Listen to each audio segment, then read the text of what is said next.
Hello guys, इससे पहले हमने राजस्थान के प्रशस्ति लेखों और अभिलेखों का पहला वीडियो हमने पढ़ लिया था। उसके अंदर हमने बहुत सारे लेखों के बारे में, अभिलेखों के बारे में और शिलालेखों के बारे में अध्ययन किया था।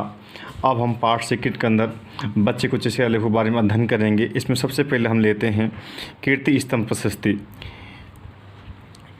कीर्ति स्तंभ प्रशस्ति साथियों, ये प्रशस्ति जो है ये है इसके रचयिता अत्रि और उसका पुत्र महेश बताया गया है। और इसके बाद हम बात करते हैं कि इसमें ये कब की है, इसका समय कब का है। ये 1460 ईस्वी की प्रशस्ति है। इसको किसने लिखवाया? इसको राणा कुंभा ने लिखवाया। और ये हमारा विजय स्तंभ जो है उसकी अंतिम मंजिल के पास लगी हुई थी।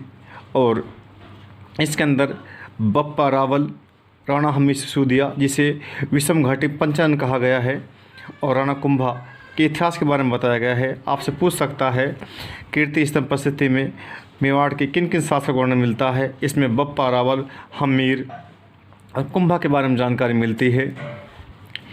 इसके बाद हम बात करते हैं, इसमें कुंभा के व्यक्तिगत गुणों के बारे में उल्लेख किया गया है।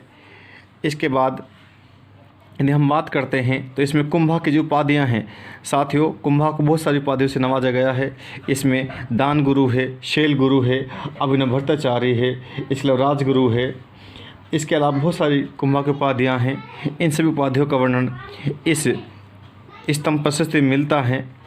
इसके बाद हम बात करते हैं तो कुंभा ने बहुत सारे ग्रंथों की रचना की, जिसमें बात करता हूँ चंडी शतक है, गीत गोविंद की टीका है और संगीत राज है। जो ये कुंभा ग्रंथ जो हैं इनका उल्लेख भी कीर्ति स्तंभ प्रशस्ति में किया गया है। इस प्रशस्ति में बताया गया है कि कुंभा ने चंडी शतक, गीत गोविंद की टीका और संगीत राज ग्रंथ की रचना की। यानी हम ये कह सकते हैं राणा कुंभा की रुचि साहित्य और संगीत में थी। और संगीत राज जो है इसको ध्यान रखना है। संगीत राज जो है इसके 5 भाग हैं। या आर ने पूछ लिया है कि संगीत राज ग्रंथ के कितने भाग हैं। संगीत राज के 5 भाग हैं। इसमें संगीत के बारे में जानकारी मिलती है। आगे हम बात करते हैं, कुंभा बहुत योग्य योद्धा थे। उन्होंने गुजरात और यानी गुजरात का शासक कुतुबुद्दीन शाह और मालवा के महमूद खिलजी फर्स्ट दोनों की संयुक्त सेना को हरा दिया था। इसका उल्लेख भी कीर्ति स्तंभ प्रशस्ति के श्लोक नंबर 179 यानी 179 में किया गया है। साथियों से पूछ सकता है कि कीर्ति स्तंभ प्रशस्ति के किस श्लोक से जानकारी मिलती है कि कुंभा ने गुजरात और मालवा की संयुक्त सेना को हरा दिया था। तो ये 179वां यानी 179वां श्लोक जो है उसमें जानकारी मिलती है। हम नेक्स्ट पढ़ते हैं,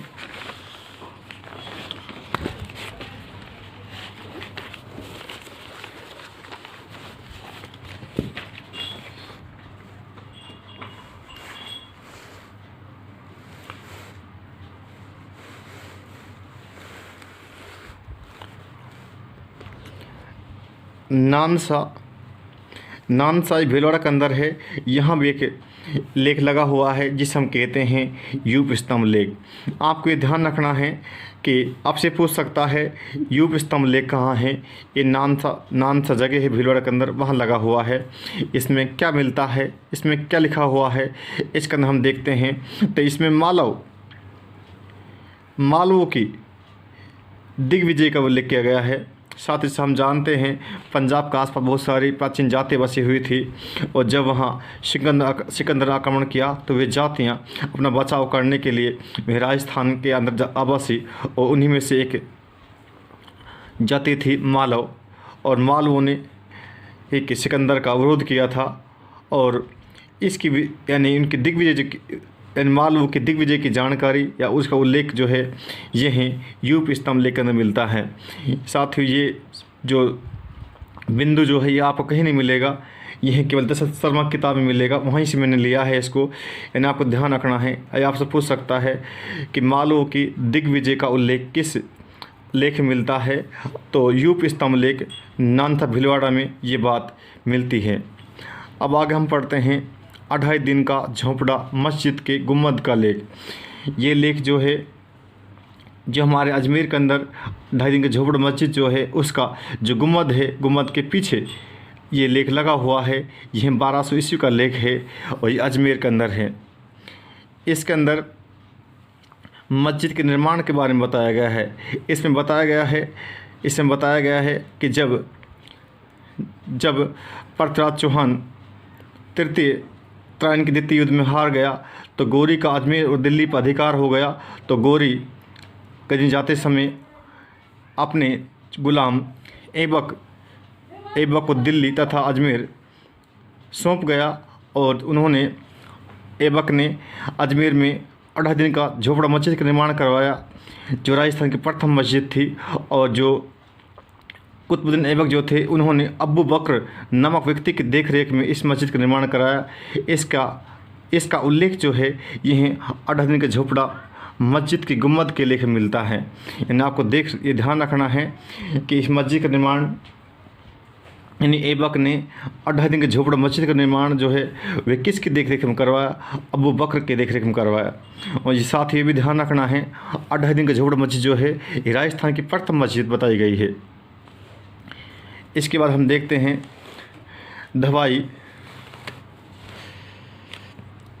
धवाई पीर की दरगाह का लेख।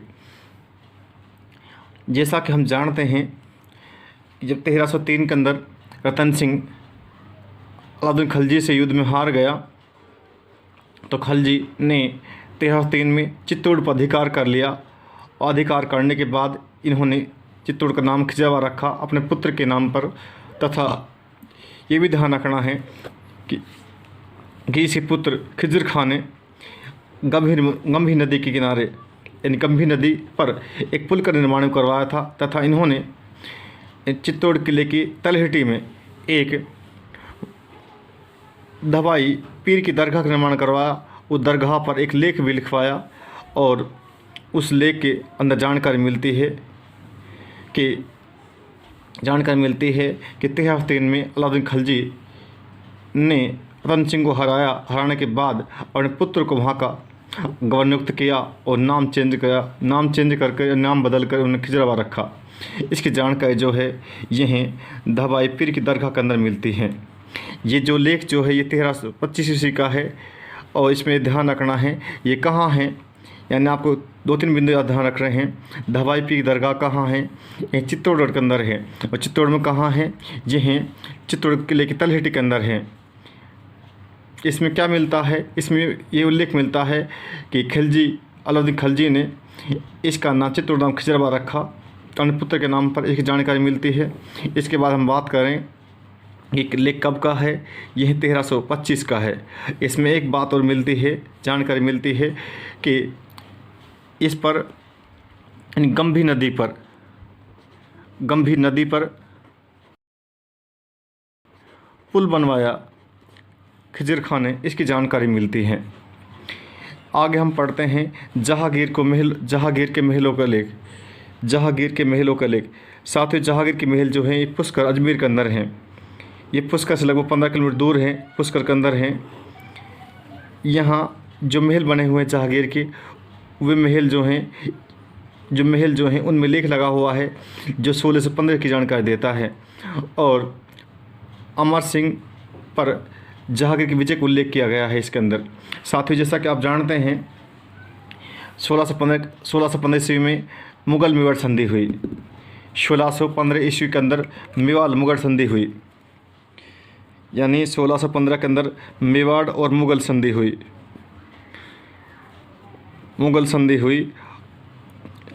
संधि से पहले आप जानते हैं शाहजहाँ को सेनापति बनाकर जहांगीर ने भेजा और शाहजहाँ जो था उन्होंने मेवाड़ चारों तरफ से घेर लिया और घेरते हुए वह आगे बढ़ा और जो भी गांव आए तो उनको जलाते हुए चला। तो मेवाड़ के सामंत और शासक घबरा गए। उन्होंने दवा मार करके यानी मेवाड़ शासक अमर सिंह ने पुत्र कर्ण सिंह दवा मार करके संधि की। तो यह जहांगीर के जीवन की बहुत बड़ी घटना मानी जाती है। आगे हम पढ़ते हैं आहड़ का ताम्रलेख, यह 1206 ईस्वी का है और इसके अंदर बताया गया है गुजरात के मूल राज से भीमदित्य तक का इतिहास बताया गया है। साथ ही ध्यान रखना है कि आहड़ का जो ताम्रलेख जो है इसके अंदर किसका उल्लेख किया गया है, इसके अंदर गुजरात के शासक मूल राज से लेकर के और उनके वंशज भीमदेव सेकंड तक का इतिहास के अंदर मिलता है।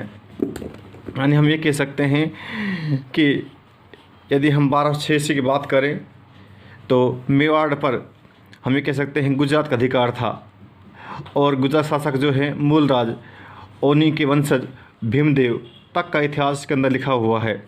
भीमदेव के समय ही मेवाड़ पर सोलंकी राजाओं का प्रभाव था। यानी इसके अंदर बताया गया है कि मेवाड़ के जो शासक थे उस समय स्वतंत्र नहीं थे, उन पर सोलंकी राजाओं का प्रभाव था। यानी हम ये कह सकते हैं उस समय जो मेवाड़ के शासक थे ये सोलंकी राजाओं के समान थे। यदि हम आगे पढ़ते हैं खेरोदा का ताम्रपत्र लेख, खेरोदा का ताम्रपत्र ये 1437 ईस्वी का है। इसके बाद देखते हैं हम लोग कुंभा द्वारा एक लिंग जी में दान का उल्लेख किया गया है।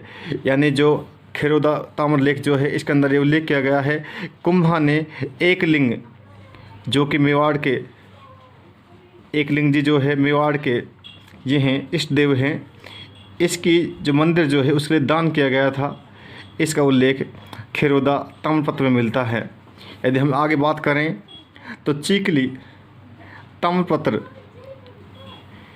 इसके अंदर क्या मिलता है, किसानों से वसूल की जाने वाली लाग बाग आदि का उल्लेख इसके अंदर किया गया है। साथियों जो चीकली ताम्रपत्र लेख जो है इसके अंदर इस बात का उल्लेख किया गया है कि किसानों से उस समय यानी 1483 की बात कर रहे हैं हम, 1483 ईस्वी के समय किसानों से कौन कौन से लाग बाग वसूल किए जाते थे, इसका उल्लेख चीकली ताम्रपत्र लेख में किया गया है या ताम्रपत्र में किया गया है। इसके अंदर हम नेक्स्ट पढ़ते हैं पूर्व ताम्रपत्र लेख। पूर्व ताम्रपत्र यह 1535 ईस्वी का है। इसमें बताया गया है कि कर्मवती ने जौहर करने से पहले भूमि दान किया था। साथियों जैसा कि आप जानते हैं कि 1535 ईस्वी में बहादुर शाह जो कि गुजरात शासक थे उन्होंने मेवाड़ पर आक्रमण कर दिया और रावत बाघ सिंह ने यहाँ जौहर किया, साका किया। उनकी पत्नी फूल कंवर ने जौहर किया, यानी साका हुआ 1535 ईस्वी के अंदर। यानी जो साका किया था, जो केसरे किया था वे तो किया था बाघ सिंह ने, और जौहर किया था उनकी रानी फूल कंवर ने, यानी साका संपन्न हुआ। इस साका के अंदर क्या हुआ कि रावत बाघ सिंह मारे गए। जब रावत बाघ सिंह मारे गए तो इसके अंदर क्या हुआ, रानी कर्मवती जो थी उन्होंने बाद में जौहर किया था और जौहर करने से पहले भूमि दान किया था। इसका उल्लेख पूर्व ताम्रपत्र में मिलता है। यानी इसके अंदर दो बातें हो गई। एक तो जानकारी मिलती है कि ये ताम्रपत्र कब का है, यह 1535 का है। इसमें जो 1535 का जो मेवाड़ का तृतीय शाखा जो है उसका उल्लेख किया गया इसके अंदर। इसके बाद आक्रमण किसने किया, बहादुर शाह ने किया। इसके बाद हम देखते हैं कि जौहर करने वाली मर्द मेवाड़ रानी कौन थी, कर्मवती थी, और ये राणा सांगा की पत्नी